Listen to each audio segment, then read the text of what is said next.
Abran sus Biblias, por favor, a Colosenses, capítulo 1. Vamos a aventurarnos juntos en este libro tan lindo, tan directo, pero tan necesario. Colosenses, capítulo 1.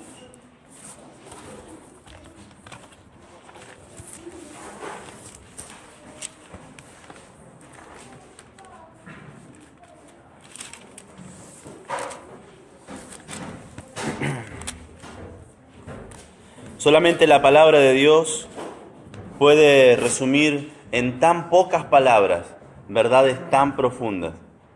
Y Colosenses, en el capítulo 1, es una muestra de ello. Dice así Pablo, en Colosenses capítulo 1, verso 1 y verso 2. Pablo, apóstol de Jesucristo, por la voluntad de Dios, y el hermano Timoteo, a los santos y fieles hermanos en Cristo que están en Colosas, gracia y paz sean a vosotros, de Dios nuestro Padre y del Señor Jesucristo.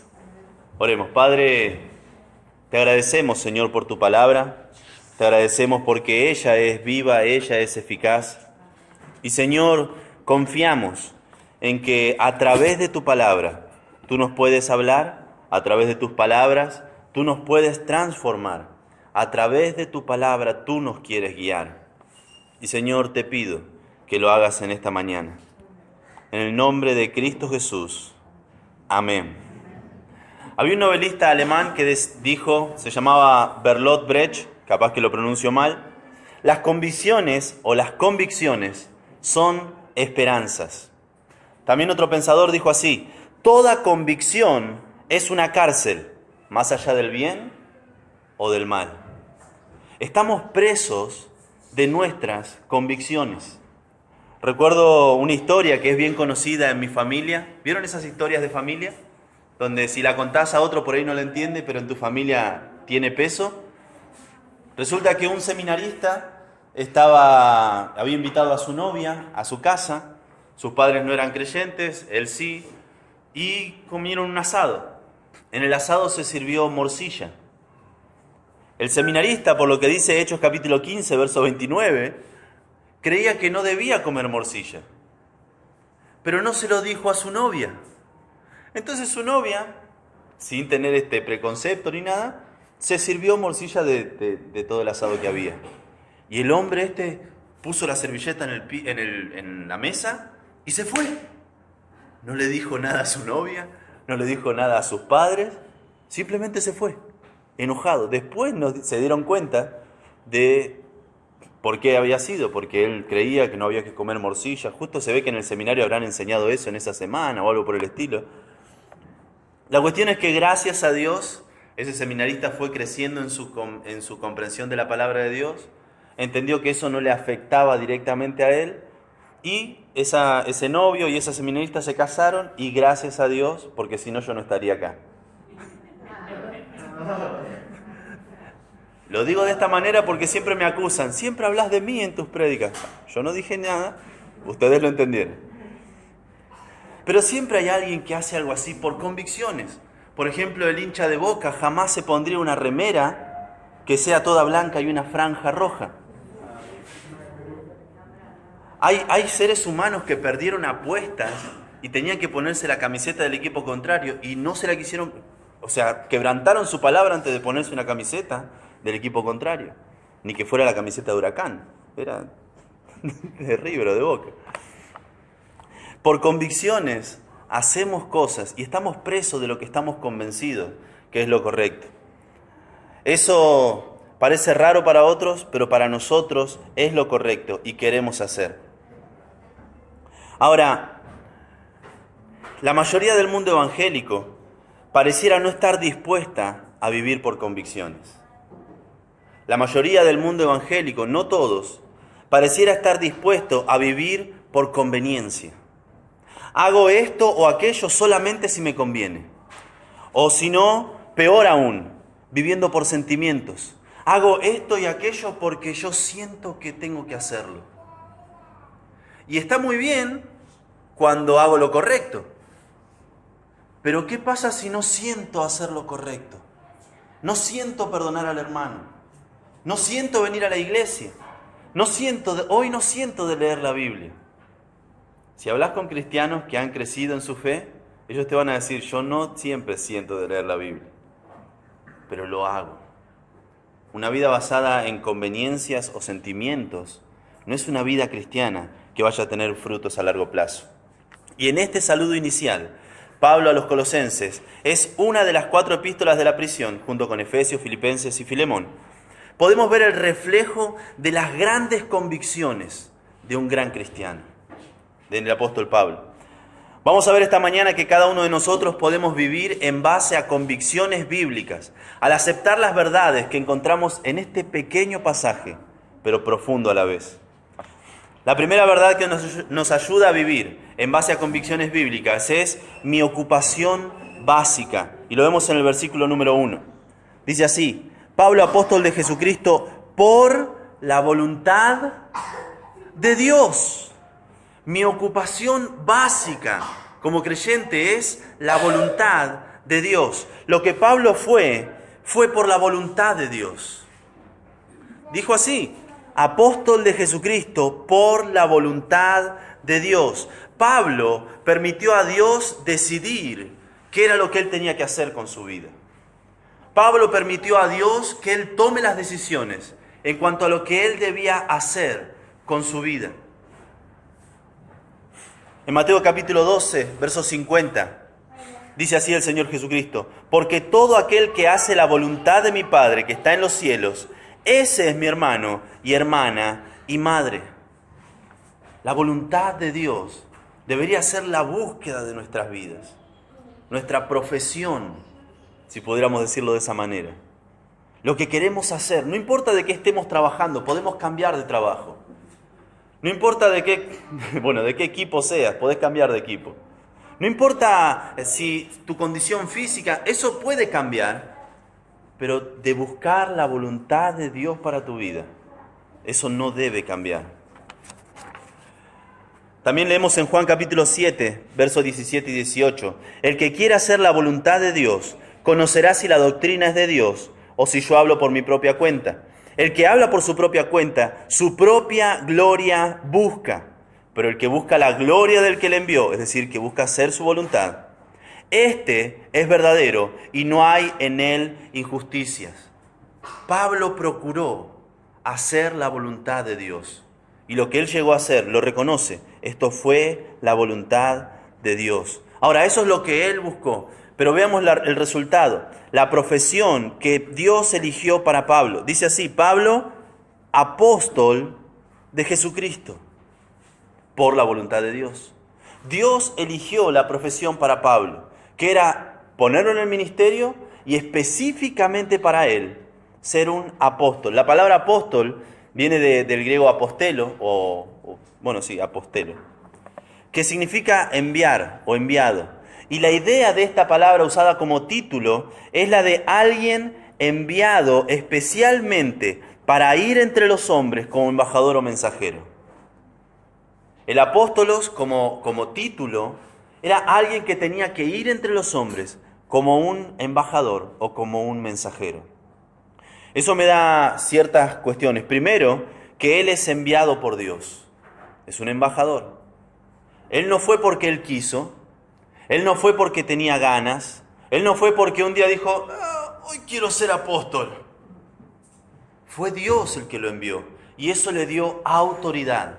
Vez tras vez en la epístola de los Corintios, vemos cómo él defiende su ministerio, pero no diciendo, háganme caso a mí, sino diciendo, este ministerio fue dado a mí por Dios. Y esa era su autoridad. Y vemos también de esta palabra de apóstol, de que él es un mensajero de parte de Dios. Él no podía elegir su mensaje. Él no podía predicar sus propias opiniones. Él no podía decir, bueno, hagan esto porque yo digo que lo hagan. Sino que cada vez que él daba un argumento, lo finalizaba con una orden o con un mandato. Y eso provenía de Dios. Era un mensaje de Dios. Era un mensajero de parte de Dios. Fíjense, por ejemplo, en 1 Timoteo capítulo 1, verso 12. Bueno, esto se lo leo y vayan conmigo a 2 de Corintios. Vamos a 2 de Corintios.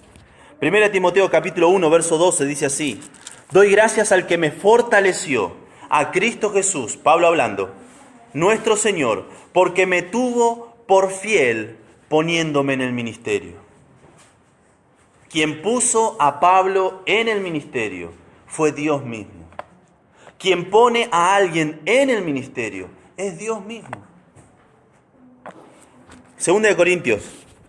Vayan conmigo ahí, por favor. 2 de Corintios. Donde Pablo, vez tras vez, tuvo que remarcar esta verdad. 2 de Corintios, capítulo 3, verso 6. 2 de Corintios, capítulo 3, verso 6. Dice así: yo planté, Apolos regó, pero el crecimiento lo ha dado Dios. Pablo trabajaba, pero la obra era obra de Dios. Capítulo 4, verso 1 y 2. Dice: así pues, téngannos los hombres por servidores de Cristo y administradores de los misterios de Dios. Ahora bien, se requiere de los administradores que cada uno sea hallado fiel. Capítulo 5, verso 18.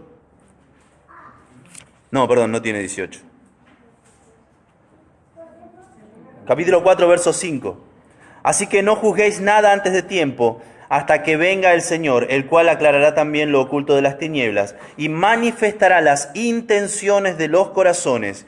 Y entonces cada uno recibirá su alabanza de Dios. Él estaba en el ministerio, pero él lo hacía por Dios. Ahora sí. Ay. Hoy nos pasó esta mañana en la escuela dominical. 2 de Corintios. Yo estoy en primera. Ok. Con razón no tenía capítulo 5.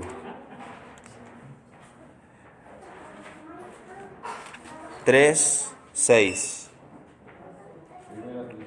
Ahí está. Capítulo 3, ahora sí, verso 6. El cual asimismo nos hizo ministros competentes de un nuevo... ¿Sí? 2 de Corintios capítulo 3. No, yo di una cita y fui a otro lugar. Ahora sí es 2 de Corintios, capítulo 3, verso 6. No, pero 1 de Corintios, 3, 6 dice: yo planté, Apolos regó, pero Dios ha dado el crecimiento. Pablo defendió su ministerio a los corintios en las dos cartas. Y los principios se superponen en una carta y en la otra. Pero está mucho más claro en 2 de Corintios, ahora sí, capítulo 3, verso 6. Gracias por decírmelo. 2 de Corintios, capítulo 3, verso 6. El cual asimismo nos hizo ministros competentes de un nuevo pacto, no de la letra sino del espíritu, porque la letra mata, mas el espíritu vivifica. ¿Quién lo hizo ministro competente? Dios. Ahora sí, capítulo 4, verso 1 y 2. Por lo cual, teniendo nosotros este ministerio, según la misericordia que hemos recibido, otra vez, Él recibió el ministerio de parte de Dios, no desmayamos, antes bien, renunciamos a lo oculto y vergonzoso, no andando con astucia, ni adulterando la palabra de Dios, sino por la manifestación de la verdad, recomendándonos a toda conciencia humana delante de Dios. Ahora sí, capítulo 5. Acá sí tiene verso 18. Verso 18 y verso 20. Y todo esto, la regeneración, proviene de Dios, porque quien nos reconcilió consigo mismo en Cristo y nos dio el ministerio de la reconciliación. Y el verso 20. Así que somos embajadores en nombre de Cristo, como si Dios rogase por medio de nosotros. Os rogamos en nombre de Cristo, reconciliaos con Dios. Pablo había recibido su ministerio de parte de Dios, tenía la autoridad de Dios y el mensaje que daba era el mensaje de Dios. Nuestra ocupación básica debería ser honrar a Dios, al obedecer su voluntad. Esto deja claro en mi vida que necesito ser guiado por Dios mismo. No es mi voluntad la que le agrada al Padre, sino cuando nos rendimos, aún a pesar del dolor, hacerle obediente a Él. ¿Se acuerdan Jesucristo cuando estaba en ese huerto, horas antes de la crucifixión? Que Él estaba en angustia, diciendo, Padre, si es posible, pase de mí esta copa. ¿Lo recuerdan? Él quería ir a esa cruz. En ese momento, angustiado, rogándole a su Padre, si es posible, que no tenga que sufrir esto. Él no quería. Su deseo carnal de sufrir no era.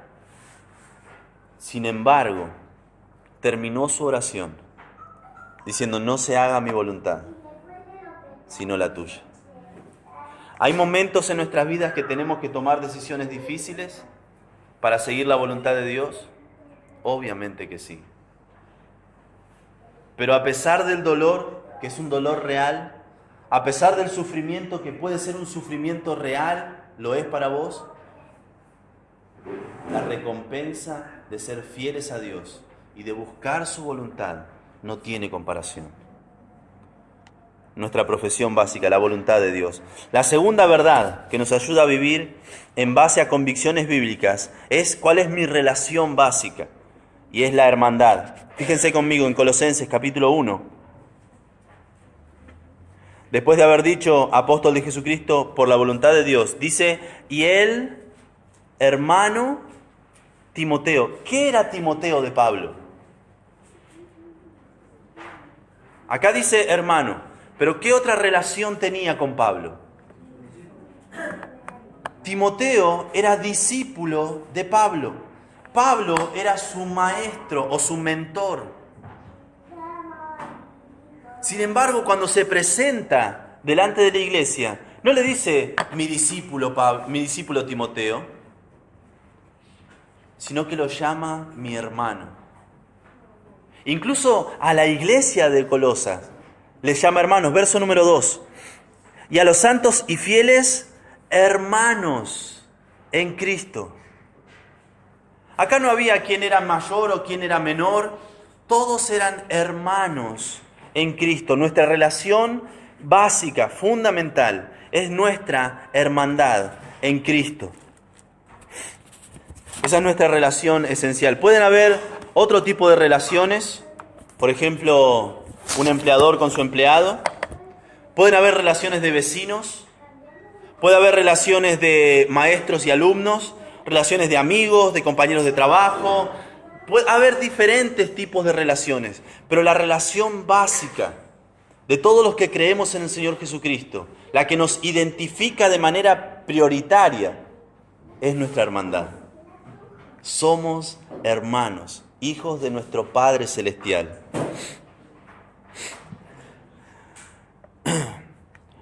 Hay una frase que lo cito de la Biblia de Bosquejos y Sermones. Dice así: un hombre no anda como una figura solitaria en esta tierra. Anda entre gente como él. Así, un hombre que camina solo no comprende la vida. Las relaciones filiales son esenciales. Y Pablo lo sabía. Pablo sabía de esta verdad. Él cada vez que iba a una nueva ciudad establecía relaciones con las personas. ¿Cuánto podría haber avanzado el reino del Señor Jesucristo si Pablo hubiera ido donde le dijeron que vaya, pero no hubiera hablado con nadie? ¿Cuánto hubiera avanzado el Evangelio del Señor Jesucristo si Pablo hubiera ido a un lugar, se hubiese sentado en una plaza pública y comenzara a enseñar? El que lo quiera escuchar lo escuche y el que no, no. ¿Cuánto habría avanzado? Ciertamente, no todo lo que avanzó. Porque si bien Pablo llegaba a un lugar, se identificaba, iba a la sinagoga si estaba en ese lugar una sinagoga, pero luego comenzaba a establecer relaciones, vínculos con las personas de los lugares. Tanto así que lugares a los que él ni siquiera visitó, cuando escribía cartas hacia ellos, los conocía por nombre y les escribía por nombre. Sabía de sus situaciones, tenía una relación de hermandad. Es necesario, es esencial que como creyentes andemos como hermanos con otros creyentes. Dentro de la iglesia no debería haber ningún sentido de superioridad, ningún sentido de crítica, de envidia, de orgullo, de quejas, de arrogancia, de camarillas, de juicios, de división, de superioridad espiritual, de censura o búsqueda de lo suyo propio. Debería haber hermandad. Somos hermanos, hijos del mismo Padre. Una verdadera hermandad debería ser nuestra relación fundamental dentro de la iglesia. Dice Romanos capítulo 12, verso 5, así nosotros, siendo muchos, somos un cuerpo en Cristo y todos miembros los unos de los otros. En Romanos capítulo 12, también verso 10, dice, amaos los unos a los otros con amor fraternal, en cuanto a honra, prefiriéndoos unos a otros. En Filipenses capítulo 2, versos 3 y 4, dice, nada hagáis por contienda, nada, ni por vanagloria, antes bien, con humildad, estimando cada uno a los demás como superiores a él mismo, no mirando cada uno por lo suyo propio, sino cada cual también por lo de los otros. En 1 Tesalonicenses capítulo 4, verso 9, leemos así, pero acerca del amor fraternal, amor de hermanos, no tenéis necesidad que os escriba, porque vosotros mismos habéis aprendido de Dios que os améis unos a otros.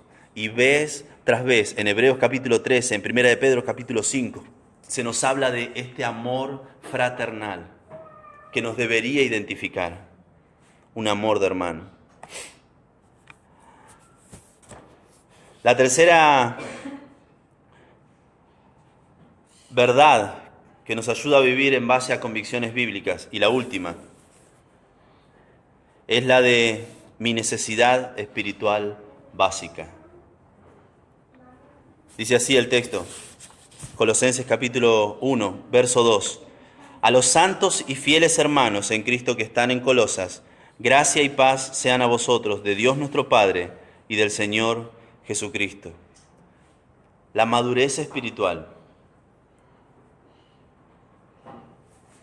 Bueno, quedé con algo, perdón. Acerca de los hermanos, hay hermanos espirituales y hay hermanos que no lo son. Pablo nos dice acá, por ejemplo, en capítulo 1, verso 2, a los santos y fieles hermanos en Cristo. Pareciera ser lo mismo, santos y fieles, como si el santo también es fiel. Pero Pablo escribe en Corinto acerca de los creyentes carnales. Hay creyentes que no son espirituales. Hay creyentes que no viven de manera agradable a nuestro Dios. Y hay creyentes que necesitan tomar pasos para creer en Jesucristo. Es decir, un creyente carnal, la palabra de Dios lo define, como alguien que creyó en el Señor Jesucristo, se apartó del mundo para seguir a Dios, pero no lo continuó siguiendo. Es decir, no es lo suficientemente mundano para vivir según las costumbres del mundo, pero no es lo suficientemente cristiano para que se lo identifique como un hijo de Dios. Comenzó con el Señor, pero no continuó con el Señor. Y acerca de de esa clase de personas, se nos habla, por ejemplo, en Santiago. Vayan conmigo, por favor. Santiago capítulo 1. Santiago capítulo 1, verso 23.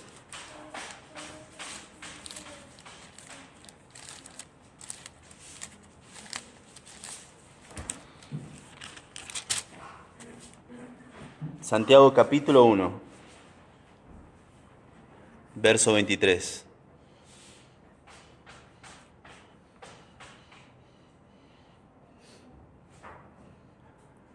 Dice así, Santiago capítulo 1, verso 23 y 24. Porque si alguno es oidor de la palabra, pero no hacedor de ella, este es semejante al hombre que considera en un espejo su rostro natural, pero él se considera a sí mismo y se va y luego olvida cómo era.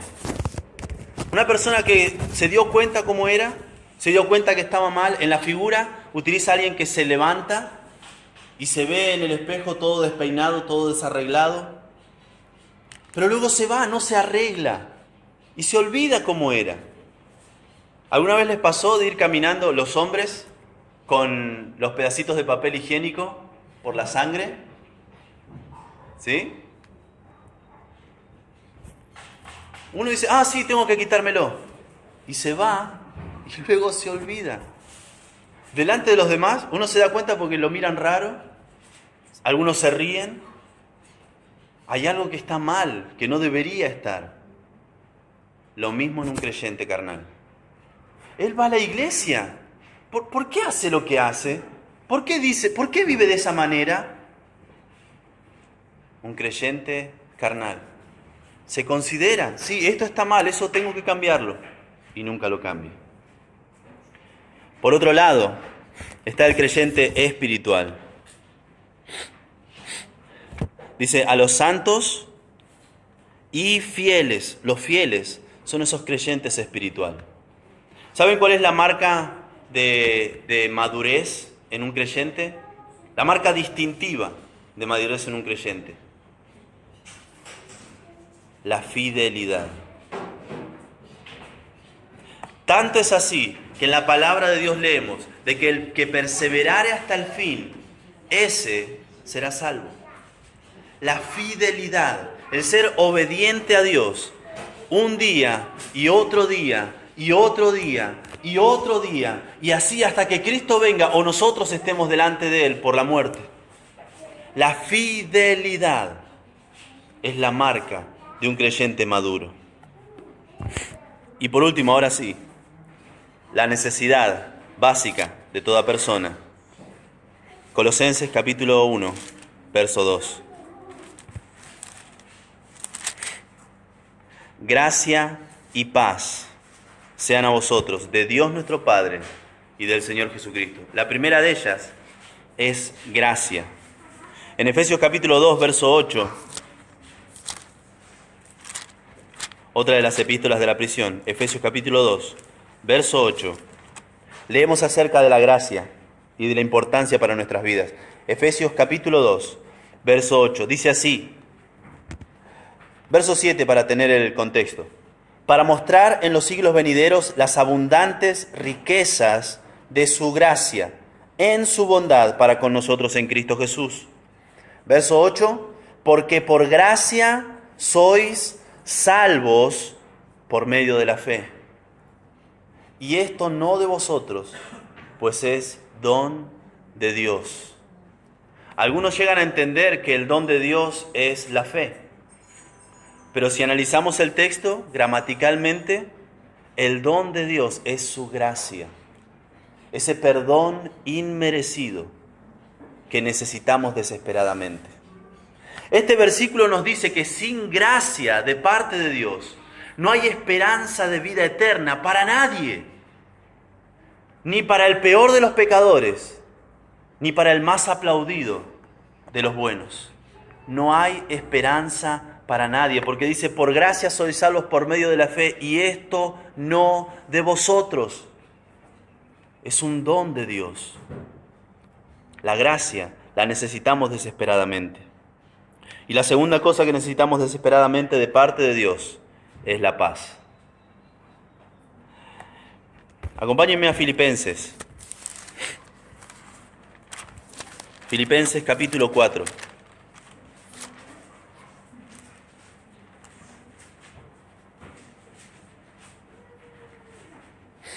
Filipenses capítulo 4. Y ya para terminar quiero ver con vos la paz de Dios, que podemos desearla a otros. El hecho de que hemos sido perdonados, la gracia de Dios, eso nos trae paz. Entre Dios y nosotros ya no hay enemistad. Dice la palabra de Dios que antes de conocerle, antes de que Él derrame su gracia sobre nosotros, éramos enemigos de Dios. Lo dice Pablo en Romanos. Pero Él nos perdonó. Él murió en nuestro lugar. Él murió nuestra muerte. Él sufrió nuestro castigo. Y hay paz entre el cielo y nosotros. En Filipenses capítulo 4, verso 7 dice así el apóstol.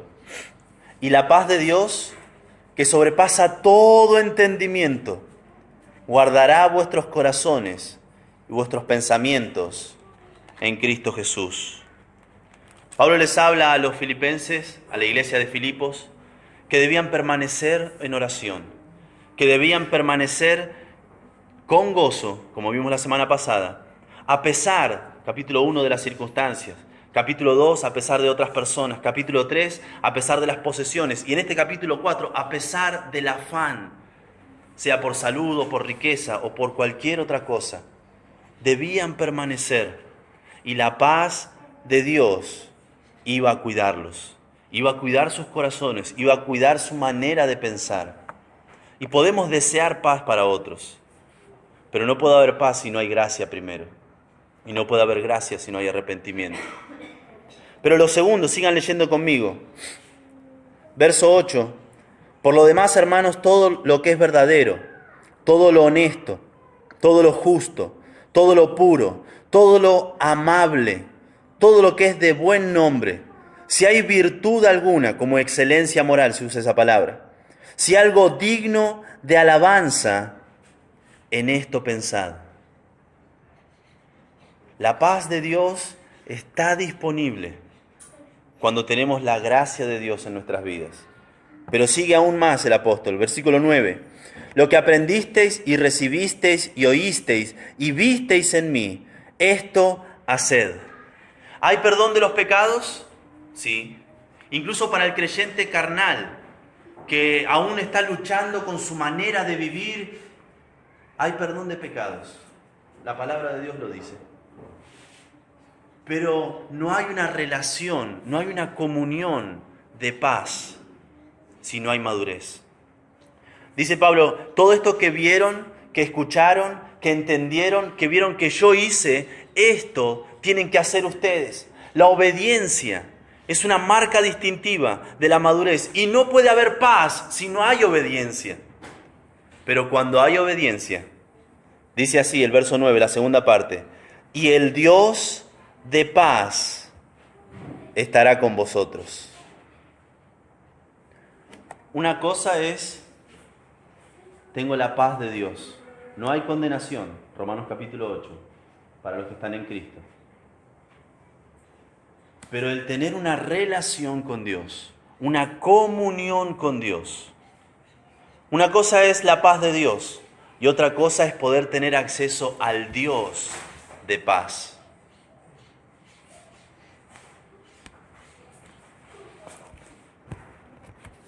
Estas son las bases de un cristiano maduro. O como dijo alguno alguna vez, las grandes creencias de un gran creyente. Una profesión básica, la voluntad de Dios. Una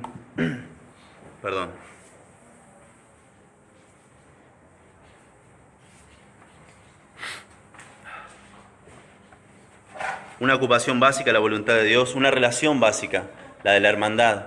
Y una necesidad básica, la gracia de Dios y su paz sobre nosotros. Quiero preguntarte en esta mañana, ya terminé los 30 minutos que tenía.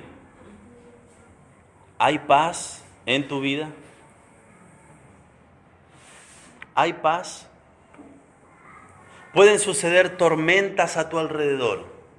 No estoy hablando si tenés problemas o no tenés problemas. Estoy preguntando si hay paz en tu vida. Oh, sí, yo tengo paz porque Dios perdonó mis pecados. Amén, gloria a Dios por eso. La segunda pregunta es, ¿tenés acceso al Dios de paz? Cuando las tormentas vienen a tu vida, ¿podés mantenerte firme sobre la roca que es Jesucristo? ¿Puedo hablar con Él y preguntarle, Señor, no entiendo lo que está sucediendo, pero tú dijiste que todas las cosas ayudan a bien y podés continuar adelante? La enfermedad no te pregunta si estás bien espiritualmente. Los problemas no preguntan si estás bien espiritualmente. Las personas que quieren hacerte daño no preguntan, ¿leíste tu Biblia hoy? ¿Estás fuerte para pelear tu batalla? Ellos vienen y nos encuentran como estamos. Que estemos fortalecidos en el Señor, teniendo acceso no solo a la paz de Dios, sino al Dios de paz, a través de nuestra obediencia, a través de nuestra fidelidad y nuestro compromiso con Cristo. Oremos, Padre, te agradecemos, Señor, por el tiempo juntos en esta mañana. Gracias por tanta riqueza en tan pocos versículos. Padre, te rogamos de que esto puedan ser bases para nuestra vida.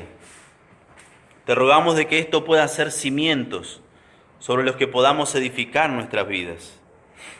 Que busquemos, Señor, tu voluntad por sobre todas las cosas. Que busquemos honrarte a ti, incluso si eso se transforma en burla de aquellos que no te conocen. Padre, que podamos poner en alto nuestra relación básica de hermandad, nuestro amor fraternal entre los hermanos. Y Señor, ayúdanos, te lo pedimos, para que nuestra necesidad básica que ha sido suplida por ti, pueda ser suplida a través nuestro para otros que aún no te conocen. Para eso necesitamos, Señor, no solamente tener la paz que tú puedes dar, sino una comunión contigo, que eres el Dios de paz. Señor, fortalécenos, afirma nuestras convicciones, que cuando llegue el momento de tomar una decisión, no tengamos que estar buscando nuestra conveniencia ni nuestros sentimientos, sino la simple y efectiva obediencia a tu palabra. Señor, esto te pedimos. Y fortalecidos por el alimento espiritual, estamos seguros que podemos hacerlo en el nombre de Cristo Jesús. Amén.